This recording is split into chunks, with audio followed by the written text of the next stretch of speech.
하나님 말씀을 나누겠습니다. 여러분, 우리가 인생을 살면서 또 신앙생활을 하면서 믿음의 방해를 받는 요소들이 있습니다. 그 중에 가장 큰 것은 염려입니다. 걱정하는 마음, 근심하는 생각이겠죠.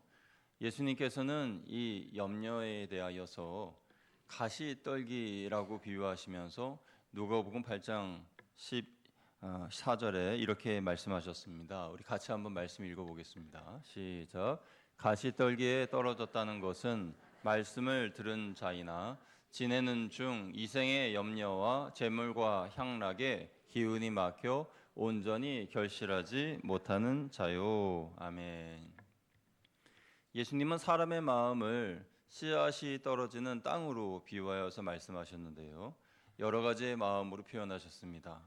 어떤 마음은 길가와 같은 마음이고, 어떤 마음은 바위와 같은 마음이고, 어떤 마음은 가시 떨기와 같은 마음이고, 어떤 마음은 떨어져서 많은 결실을 맺는 좋은 땅으로 비유하여 말씀하셨습니다.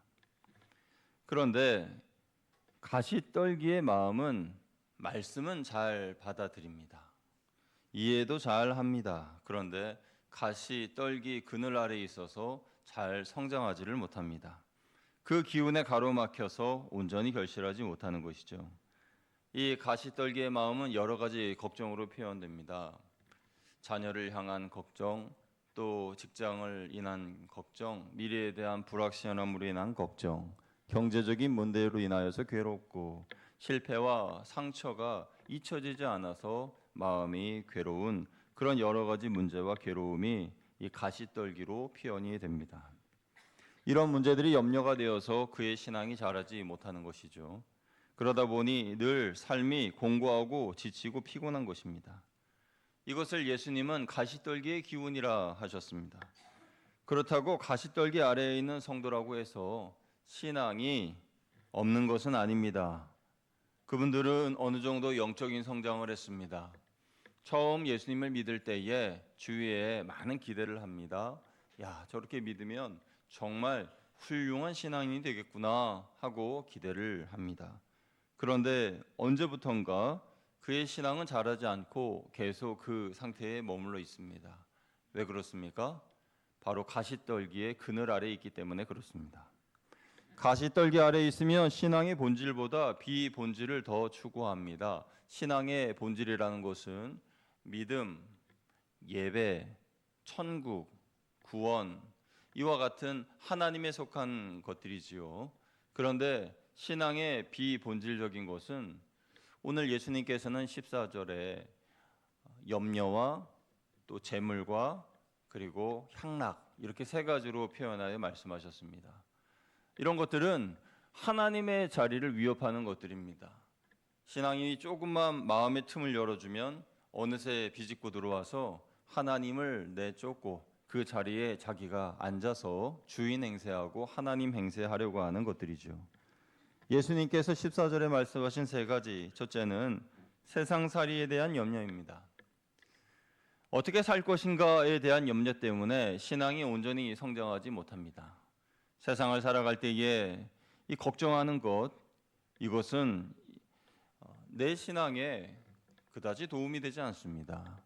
영혼의 저항력을 조금씩 약화시켜서 마침내 어떤 열매도 맺지 못하게 만듭니다. 두 번째는 돈을 사랑하는 마음입니다. 돈을 얼마나 사랑하는지 하나님보다 더 사랑합니다. 하나님이 나와 함께 동행하신다라는 이야기를 들을 때에 별로 반응이 시큰둥하다가도 내 주머니에 돈이 두둑하게 들어져 있으면은 왠지 여유가 생기고 그리고 이 든든한 마음이 드는 것이죠.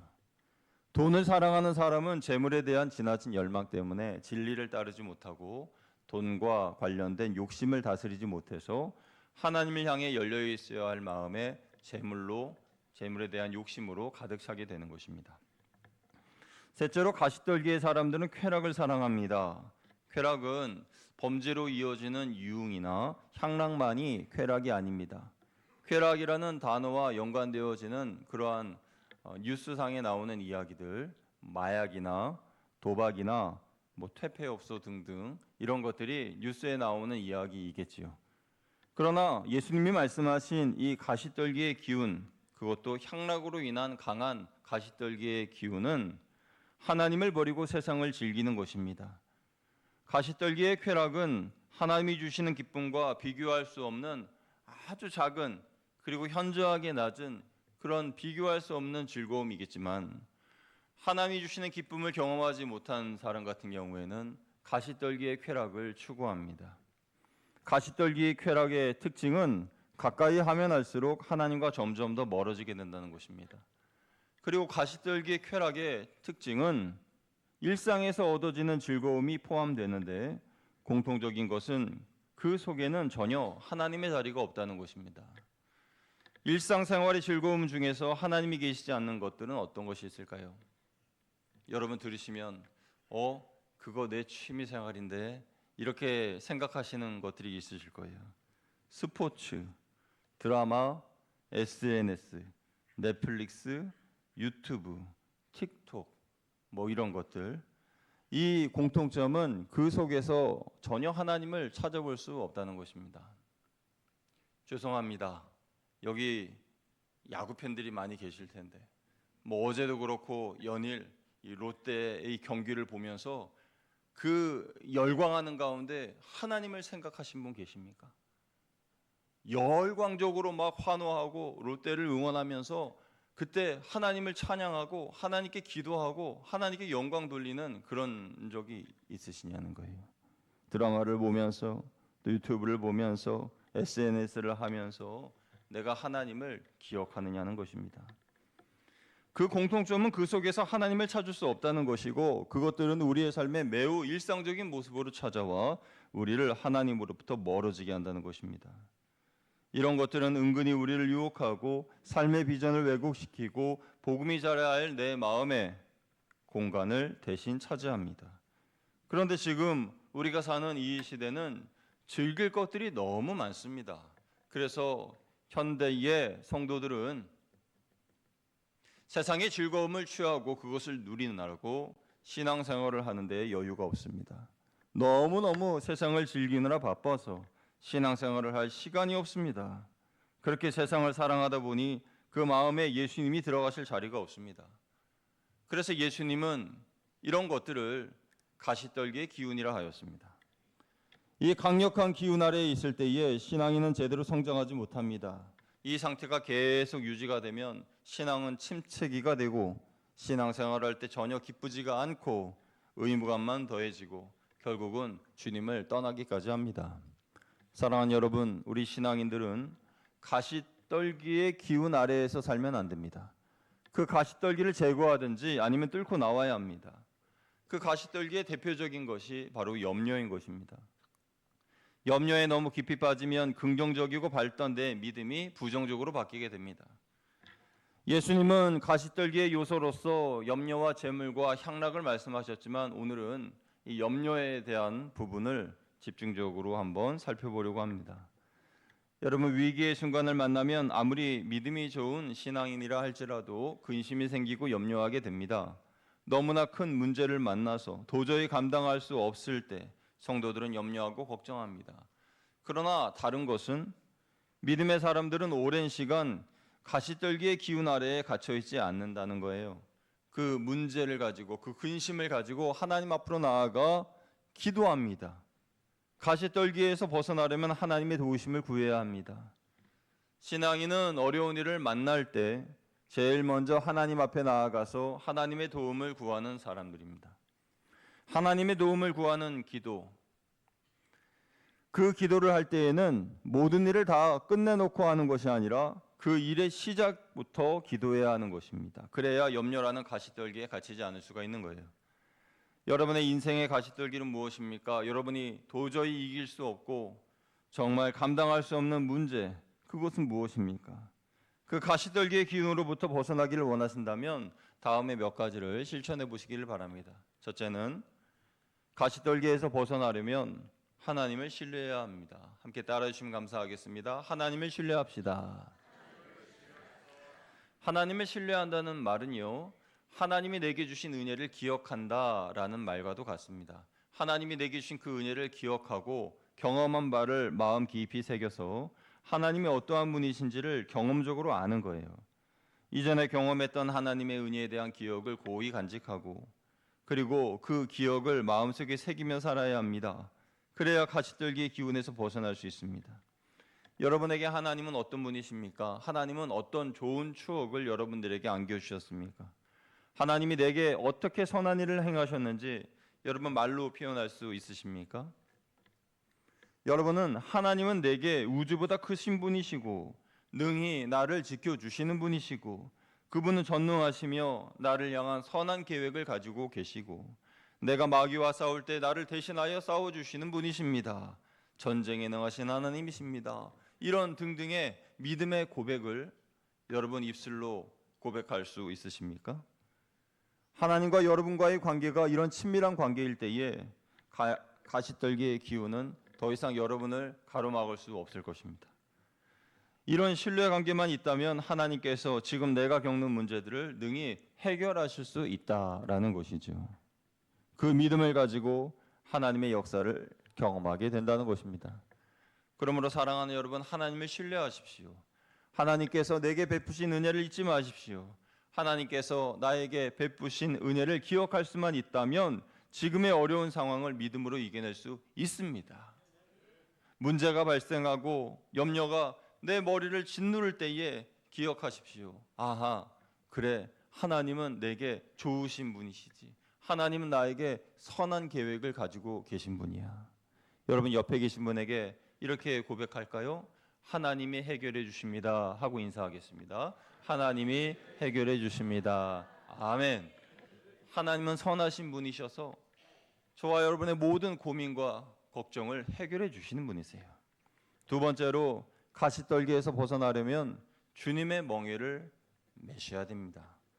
여러분은 어미소와 새끼소가 함께 멍에를 메고 논밭을 가는 모습을 보신 분이 계실 겁니다.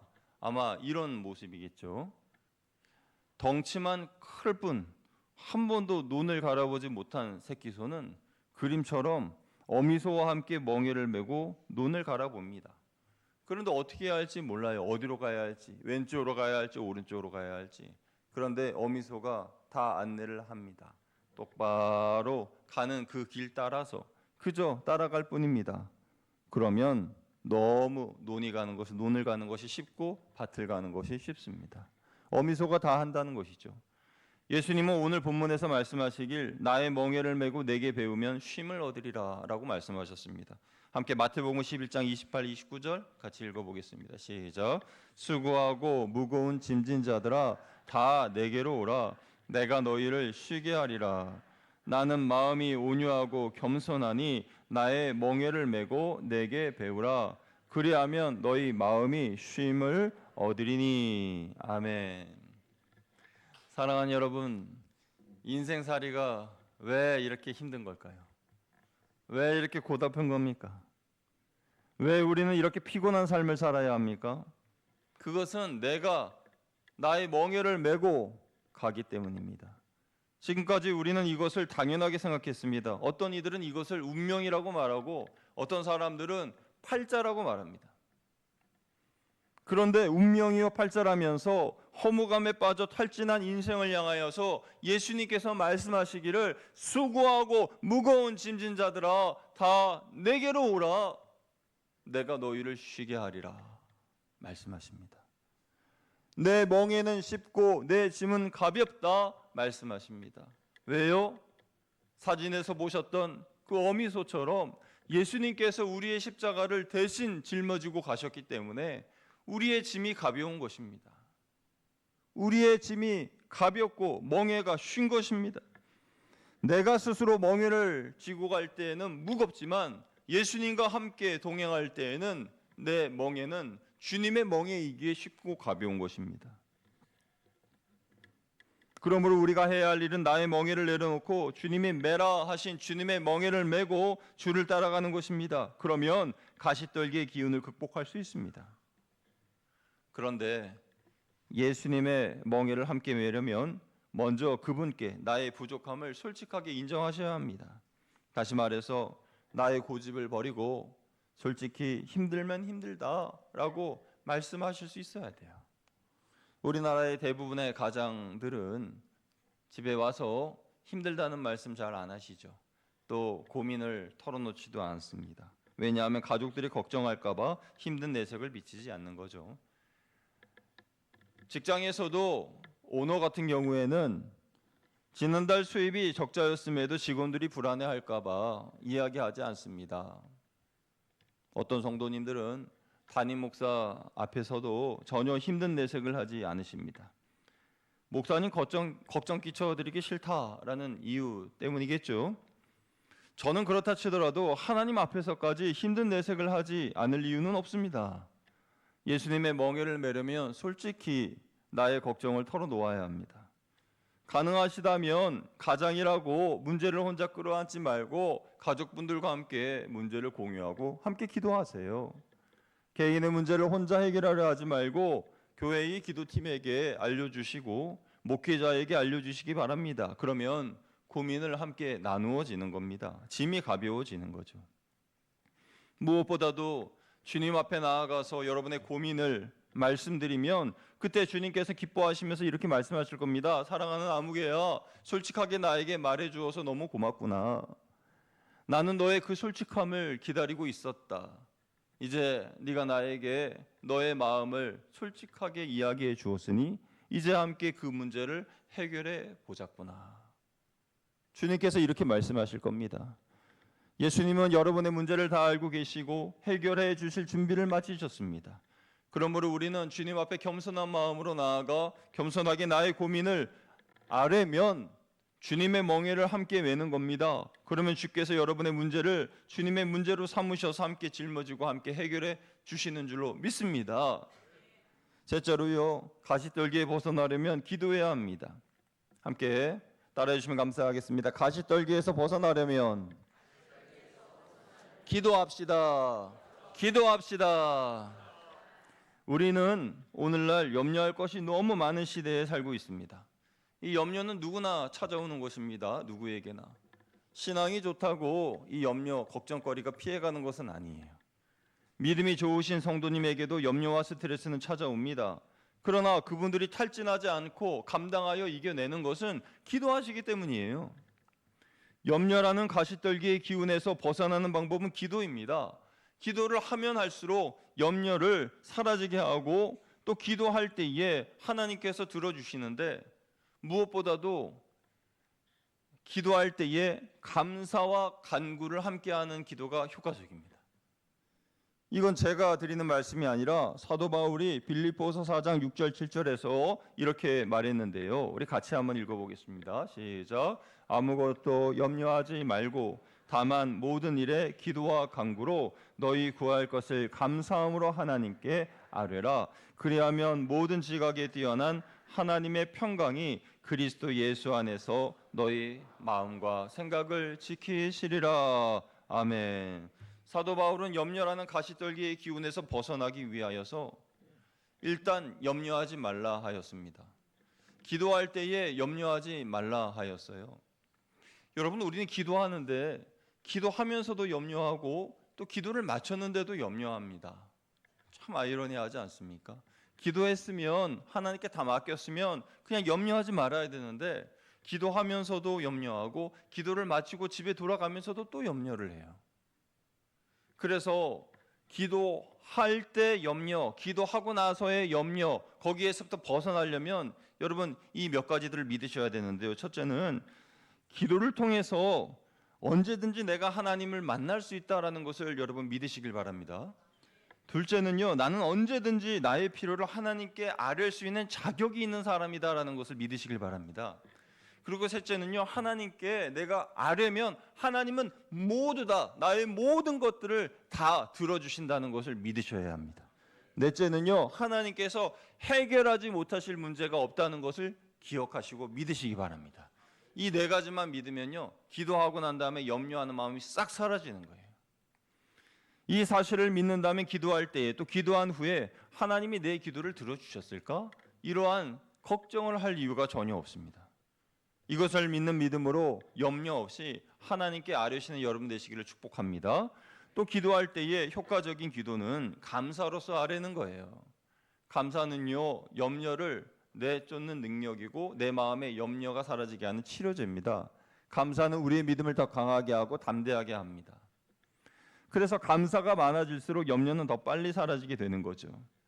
만약에 감사하지 않는 상태로 있으면 염려는 사라지지 않게 되고, 그러면 여러분이 가지고 있는 문제는 그냥 여러분의 것으로 남게 됩니다. 그러나 감사함으로 하나님께 아뢰면 그때 그 기도 제목은 내 것이 아니라 하나님의 것이 되고 하나님께서 그 기도를 취하여 주시고 해결해 주시는 것입니다. 이 놀라운 비밀이 우리에게 있는 거예요. 이 기도의 비밀을 우리가 알아야 되는 겁니다. 오늘 여러분의 모든 염려와 문제들을 감사의 제목으로 바꾸시길 바랍니다. 그리고 우리가 살면서 가장 경계해야 될 것은 염려. 그러니까 이 염려를 통해서 나의 영이 짓눌림을 당하고 가시떨기의 기운에서 내 영이 성장하지를 못하고 괴로워한다는 것을 우리는 알아야 합니다. 사실 우리가 가지고 있는 이 여러 근심들은 마귀가 가져다 주는 근심들이 많습니다. 마귀가 가져다 주는 근심은 실제로 일어난 일이 아니라 앞으로 일어날 것 같은 막연한 걱정과 염려, 미래에 대한 걱정인 경우가 더 많아요. 실제로 일어난 일에 대하여서 걱정할 수 있죠. 그런데 그것보다도 여러분 곰곰이 생각해 보시면 내가 걱정하는 것, 내가 염려하는 것, 그것은 일어나지 않은 것들입니다. 일어날 것들, 일어날 것 같은 그러한 마음의 두려움, 그런 것을 마귀가 이용하는 것입니다. 그래서 불안감을 주고요, 걷잡을 수 없게 만들고, 그리고 그 불안감에서 괴로움에 시달리게 합니다. 그러나 그런 불안감이 나를 휩싼다 할지라도 감사의 기도를 하나님께 드리면 염려라는 가시떨기의 기운을 물리칠 수 있다는 거예요. 그런데요, 모든 근심이 다 나쁜 것은 아닙니다. 마귀가 주는 근심도 있지만 하나님이 주시는 근심도 있어요. 고린도후서 7장 9절에 보면 하나님의 뜻대로 하는 근심이 있다고 바울은 말합니다. 우리 같이 한번 읽어보겠습니다. 시작. 내가 지금 기뻐함은 너희로 근심하게 한 까닭이 아니요 도리어 너희가 근심함으로 회개에 이른 까닭이라. 너희가 하나님의 뜻대로 근심하게 된 것은 우리에게서 아무 해도 받지 않게 하려 함이라. 아멘. 하나님이 기뻐하시는 근심, 하나님이 주시는 근심, 하나님의 뜻대로 하는 근심이 있다는 거예요. 이 근심은 실존적인 문제를 건드립니다.